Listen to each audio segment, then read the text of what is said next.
Taylor's studio is real clean. Looks like someplace you want to drink tea and feel better about yourself. My studio looks like you're depressed and left in a guitar center where a grenade went off. Yeah. Nerd Reactor, roll out.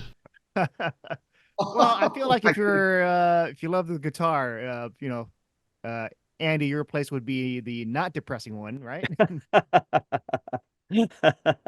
Looks like you've got a good shelf behind you too there of goodness. Yeah, I need more like musical stuff here. I can't even think of if anything is like musical related, but yes, X-Men 97 Yes. and the score, the music and everything. And I know that both of you have different backgrounds in discovering X-Men, right? And for example, like what came first, the comic book or the animated show, or the animated show and the comic book? And I want to know for each of you, like how did the animation come first? If it's for you or the comic book. To start with Taylor. I actually grew up wanting to be like Superman when I was like 4 or 5. So that's where it started for me. But getting into the MCU, I actually didn't get into comic books until X-Men, the show. That actually got me into comics. So that was my angle and way. When I watched the first X-Men, I was just like so captivated by it. And then I wanted to know more about the characters. And then that led me into like the Hulk and Spider-Man and other characters. So that's how I did. And I think Andy's pretty much is the reverse. Yeah, I'm the reverse. I straight this will make me sound old, but I had a paper route in Pasadena delivering the Star News when I was in seventh and eighth grade, and my parents wouldn't buy me comic books, so I would ride my bike to this bookstore. I actually went there this weekend to see if the bookstore was still there, and it is not. Um, but I used to In ride a my bike. bike? What's that? In a bike last week? No, this week I Okay, drove. cool, I cool. drove this week. I was over there this weekend and I was like, I wonder if the bookstore is still there. And I drove over there. I was like, oh, it's not. It's a Panda Express now. But I know exactly, I remember exactly where it was. Um, and I would go there and so my parents wouldn't allow me to buy comics. So I would go there and read most of them in the store, and some of them I could buy and then I would just keep to myself. And that got me into at the time, this would have been like 86, 87. So it was like Daredevil, X Factor, X-Men, the Incredible Hulk, and I got super into it. And then the series came out years later, and that was really exciting because it was just even easier. I didn't have to read, as a kid. I mean, I love reading, but when it came out, it was like, oh my gosh, this is like I'm getting everything fully realized. So it was a really exciting way to be introduced to the show. Oh yeah, and the X-Men have, different spin-offs like X Factor and all that. And I want to ask for each of you, like when first experiencing it for the first time, let's say either the animation form or the comic book form, which character spoke to you? Let's start with you, Taylor. When I was a kid at that time, it was Wolverine. I just loved Wolverine. I was like, oh, this is amazing. And that just like really, I just loved Wolverine. I thought he was so cool with the claws and like, the whole, all the, sort of, he was gruff and like misunderstood. Um, but then, as you work on the show and strangely enough, as you get older, tastes change and characters change. And it's been fun to revisit those old characters and especially obviously now working on it. It's definitely a labor of love. Yeah, for me it was Cyclops. And it's funny because like seeing all of the artwork that fans have put out like is just so fun to see and reminds me of why I like my vision of what Cyclops was to me at a young age was just so over stylized. All of it was. I think that's what made it so like appealing. Like like that Elf Quest was another thing I was into, and it was like, oh, that looks real like adult, like, and it's just like it was a whole world. And I think like it's been fun to be reminded of our earlier characters through all the animation that's coming out online right now from fans, and to see, even like we're so like spoiled to be able to like there are times where we'd be sitting with Jake from the show, and he'd just be like drawing these incredible things that yeah, the talent level's bananas. But to see the artwork come out now reminds me of like the same way you smell something, you walk in a room and remember something with a smell. Seeing these visuals come out reminds me of all of those early days on the comic books, which is really fun.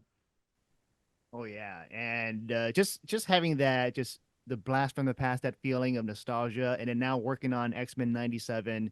What was that feeling like revisiting, like let's say, like the theme, the iconic theme? And did you get goosebumps when just working on this project?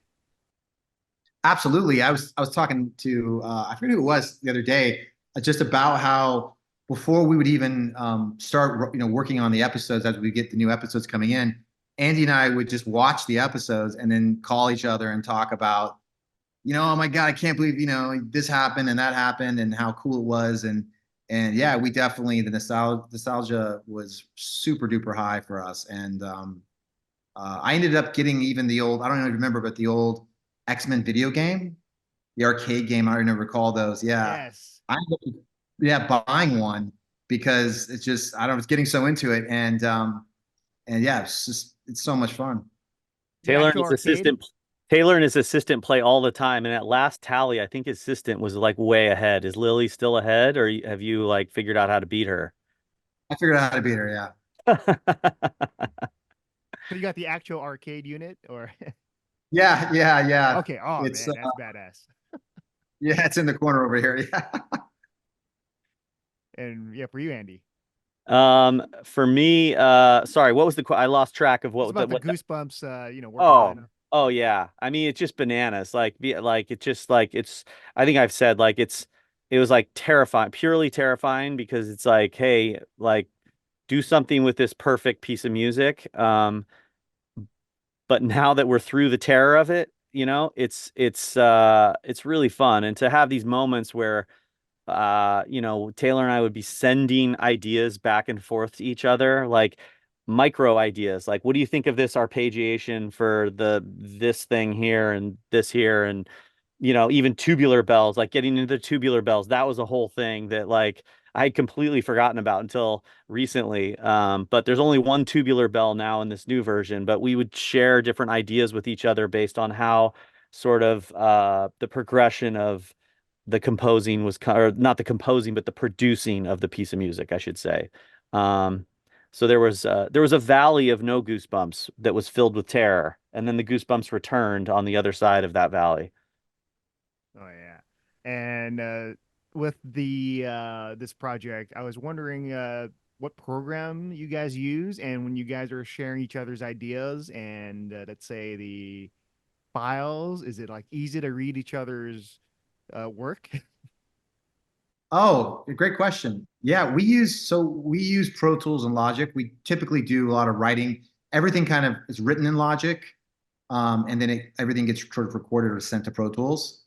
And but Andy and I are sharing Logic sessions and Logic files, and that's yeah. Andy's definitely really good with color coding and that kind of stuff, but I'm not quite as clean in that fashion. But yeah, we have organized setups and lists and sort of like a whole execution of like strategies that we use when we're working together that makes it very like easy and sort of um, just you don't have to think about it. It just kind of naturally happens. And same for you, Andy. Yeah, same. It's been, I mean, we've spent years sort of perfecting this process that's always sort of evolving, but we've gotten it to a place where, like, technically, if we don't have time to talk in a day, we don't need to. Like, we can, I can ascertain everything I need from, like, if I'm working on a character that Taylor's been spending most of his time on the theme for, I can just, like, I've got that theme on my computer already. It's like our machines are constantly syncing.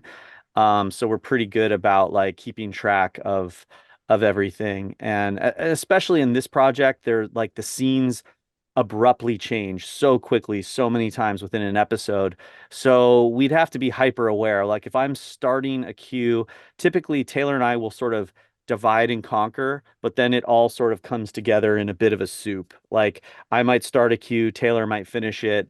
Um, but it's tricky because we kind of have to pay attention to, like, if I'm starting a cue and Taylor's already started the cue before it, I need to see what he's done so far to make sure I'm not starting in a weird key, or that he's not ending with like a drum break and then I'm coming in at a different tempo. So we kind of have all that technical stuff kind of locked down. It doesn't mean it always works. Once in a while, it's like, oh, there's a bit of a train wreck between cues, but it's all pretty fixable. All right. And with that, I just want to say thank you, Andy, Taylor. It's been a pleasure. And yeah, no, I've been enjoying the episodes, really enjoying the continuation, and can't wait to just hear more music from Right you on. guys. Thanks a lot, John. Really appreciate it. Yeah, John. especially from Mike Flanagan stuff too, because I see the Doctor Sleep Oh, poster. Oh yeah. Oh yeah. amazing. Life of Chuck is his new film. It'll be coming out soon. Check it out. It's good.